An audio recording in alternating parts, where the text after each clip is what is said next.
Assalamualaikum warahmatullahi wabarakatuh. Hello guys, we are group number one.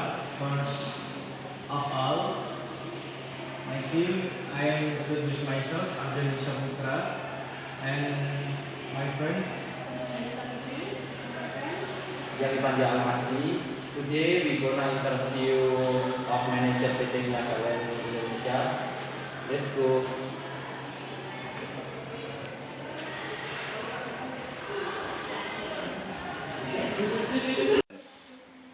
Halo, selamat malam. Perkenalkan saya Panja Almahdi dari manajemen 22.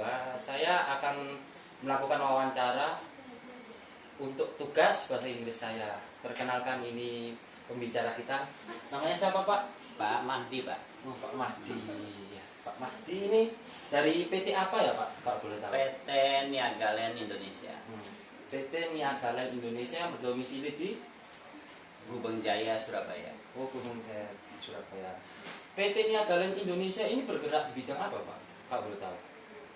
PT Niaga Land Indonesia didirikan atau bergerak di bidang general trading, supplier, dan kontraktor. Berarti itu membangun perumahan atau hotel atau yang lain itu? Betul. Terus sejak kapan berdiri perusahaan ini, Pak? PT Niaga Land Indonesia berdiri tahun 2008. 2008. Terus boleh diceritakan perjalanan perusahaan ini, Pak, dari 2008 hingga saat ini? PT Niaga Land sejak tahun 2008 telah mengerjakan proyek-proyek perumahan,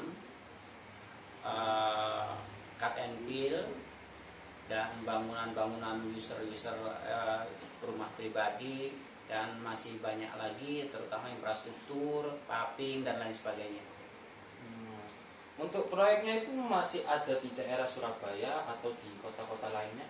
Di seluruh Indonesia ya, kita pernah mengerjakan di Cilengsi Bogor, di Jambaran Tiung Biru, Exxon Bojonegoro, dan di kota-kota lain di Gresik, di Sidoarjo, infrastruktur di Cilengsi Bogor, di Balikpapan, dan lain sebagainya. Berarti jauh-jauh ya, Pak ya? Saya rasa lingkup Indonesia tidak jauh ya, kita bisa ditempuh dalam beberapa jam aja. Susahnya apa, Pak? Kalau bedanya di Surabaya atau di kota-kota lain, bedanya apa perbedaannya? Banyak perbedaannya. Kalau di Surabaya kan memang kita kota dan berdirinya di sini, tentunya Tuan rumah. ya transportasi atau SDM ya, terutama SDM. Ketika kita bekerja di luar pulau, itu SDM yang didatangkan dari Jawa ke sana itu memerlukan kan biaya dan waktu yang sangat banyak. Berarti kalau misalnya kalau di luar pulau itu berarti di Kalimantan. Di Kalimantan tidak ada SDM yang memenuhi atau? Untuk sektor ini hampir semuanya itu semua didatangkan dari Jawa ya. Jadi 80% atau hampir punya proyek-proyek saya 100% tenaga kerja dari Jawa. Jadi kuli Jawa Pred ya. Iya, betul. Kuli Jawa. Anda sebagai pendiri perusahaan sekaligus manajer operasional dan manajer-manajer lainnya ya. Apa sih susahnya menjadi manajer itu? Sebetulnya tidak susah ya, gampang. Kita biasa jadi manajer hanya memaintain dari segala bidang, baik keuangan atau pemasaran atau manajemen ke SDM atau manajemen yang lainnya. Itu memang harus punya keahlian sendiri. Jadi tidak semua orang bisa, mereka harus luas, berpikir positif, dan kita yang penting itu bagi yang bisa ngambil keputusan yang lebih cepat. Jadi ngambil keputusan itu harus kita ngambil keputusan cepat, tepat, dan bagus. Itu yang penting. Ini kan kalau di perusahaan kan ada berbagai manajer ya, divisi operasional, keuangan, dan lain-lain. Itu Bapak pegang sendiri atau? Karena kan perusahaan saya masih di level menengah ya, ada beberapa yang saya masih handle sendiri sebagai manajer, dan ada beberapa manajer operasional yang saya percayakan kepada yang lain. Yang Bapak handle sendiri itu manajer di divisi apa?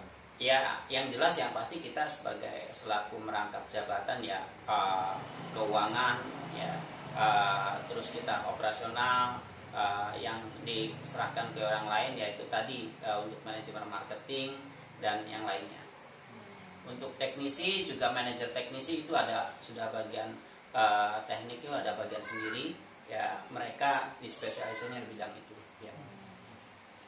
Apa nggak bingung Pak menjadi rangkap jabatan itu antara manajer operasional dan manajer keuangan? Tidak. Kan berbeda bidang itu. Tidak, karena kita ini sudah biasa ya memaintain, memanajeri suatu bidang-bidang yang ini, dan tidak merasa bingung. Itu kita kerjakan dengan senang hati aja karena sudah terbiasa.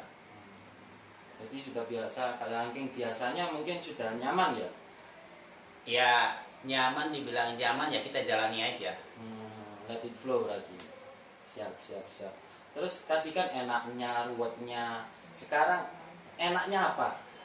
Enaknya kita kerja sendiri atas nama perusahaan sendiri. Enaknya kita bisa mengatur waktu sendiri. Jadi kita tidak disuruh orang untuk jam segini kita harus datang, jam segini kita hadir, atau jam segini kita istirahat, jam segini kita libur, jam segini kita enggak. Kita memainkan sendiri, jadi merancang waktu sendiri, dan kita yang paling enak juga menata keuangan sendiri. Tidak ada yang mengatur, tidak yang ini, kita yang mengatur sendiri. Jadi bebas, terserah kita mau berangkat jam berapa, mau kerja jam berapa, hari apa. Enak ya jadi punya perusahaan sendiri itu. Yang enak itu yang lihat, tapi yang ngerasakan itu ya capek-capek enak ya, tergantung kita mensyukuri aja. Berarti bersyukur itu penting guys. Capek ya Pak? Kalau capek sih, capeknya seberapa levelnya? Ya capek ya tidur Mas. Capek tidur, sesuatu jawaban yang sangat bagus. Mungkin kalau apa yang bisa kita dapat Pak dari seorang pelajar atau mahasiswa ini, dari Bapak seorang yang di bidang profesional lah di bidang ini, apa yang bisa Bapak share ke kami? Yang pasti untuk anak-anak muda ya sekarang ya, selain belajar yang ditempuh pendidikan itu kan hanya formal. Siapkanlah diri kalian, karena sebagai penerus bangsa nanti mereka, kamu juga sebagai pemimpin ya, terutama memimpin keluargamu, masyarakat, lebih baik kamu memimpin negara. Itu yang harus dipersiapkan kamu mental, karena tugasnya seorang pelajar itu mengalahkan mental diri sendiri ya. Itu nanti paling penting sekali. Nanti kamu bisa harus ngambil keputusan yang lebih bijak. Levelnya di tingkat mana, kamu level dengan SMA, kamu perguruan tinggi, itu yang paling penting. Kamu ngambil keputusan yang baik, kamu bisa selesaikan dan kamu bisa handle sendiri. Itu. Jadi mental ya Pak? Mental yang utama, karena untuk mengalahkan diri sendiri itu sangat susah. Gitu. Terus selain mental, kayak mungkin ilmu, wawasan, atau yang lain? Oh itu yang mengikuti ya. Terutama ya kamu harus berbakti sama orang tua. Gitu ya. Jadi kamu jangan asal ngomong ataupun ini ya, karena tetap aja kamu akan kembali ke orang tua dan bekerja nanti untuk keluargamu ya, untuk teman-temanmu juga nanti yang dipersiapkan. Banyak hal yang harus dipersiapkan untuk menghadapi nanti ketika kamu sudah lulus dan terjun ke dunia kerja ya, toh.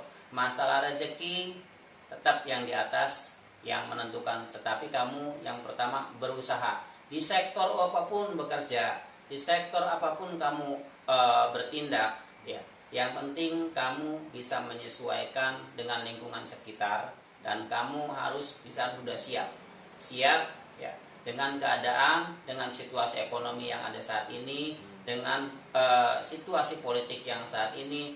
kamu harus menyesuaikan, dan yang paling utama juga itu kamu harus menyesuaikan dengan teknologi.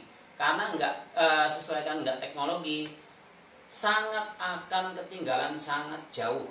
Kayak untuk sektor yang saya lagi geluti ini kan sektor kontraktor ya, properti ya, itu masih konvensional atau kalah jauh dengan teknologi yang sekarang ini. Kamu harus bisa menyesuaikan, atau terutama adik-adik sekarang ya, itu harus lebih siap. Jangan terfokus sama dunia belajar aja, tapi kamu mempersiapkan dirimu sekarang ketika nanti kamu terjun di lapangan atau sesudah bekerja, itu yang nanti kelihatan hasilnya atau tidak.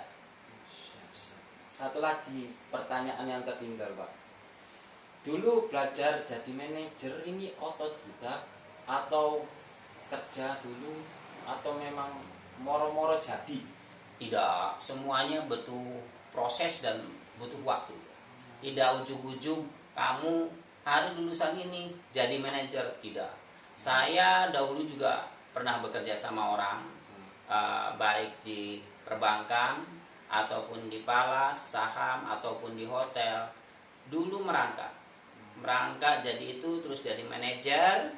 Ya, dari manajer ketika itu kita sudah tahu ketika memimpin orang dengan kapasitas 5 orang sampai 10 orang, 10 orang sampai 20 orang, 10 sampai 200 orang, itu berbeda dan tingkat kesulitannya berbeda-beda. Jadi dari sana kamu perlu belajar, semuanya ada tingkatannya dan ada waktu, tidak ujug-ujug. Ya, itu tidak instan, semuanya harus melalui proses yang sangat panjang dan tidak mudah. Itu yang kamu harus tekuni dan kamu harus pelajari. Ya, itu nanti dengan sendirinya akan terbentuk. Berarti grow up satu persatu ya, merangkak satu persatu gitu. Ya, semuanya dari belajar, dari pengalaman. Hanya dari pendidikan itu cuman kamu hanya penunjang aja. Nanti setelah itu kamu bertarung, cara menghadapi konsumen, cara menghadapi masyarakat, cara menghadapi yang lain sebagainya, itu nanti akan kelihatan. Semuanya proses. Jadi tidak ujuk-ujuk kalau bahasa Jawa. Ujuk-ujuk Ya. amat dari masa manajemen langsung jadi manajer, nggak bisa ya teman-temanku. Nah, jadi harus bertahap ya. Lulus kuliah kita harus melamar ke perusahaan orang. Kecuali kalau kita anaknya Raffi Ahmad ya bisa langsung. Terima kasih Bapak wawancaranya malam ini. Saya berterima kasih sekali. Terima kasih Bapak. Ya, terima kasih. Ya. Assalamualaikum warahmatullahi wabarakatuh. Waalaikumsalam warahmatullahi wabarakatuh. Oke.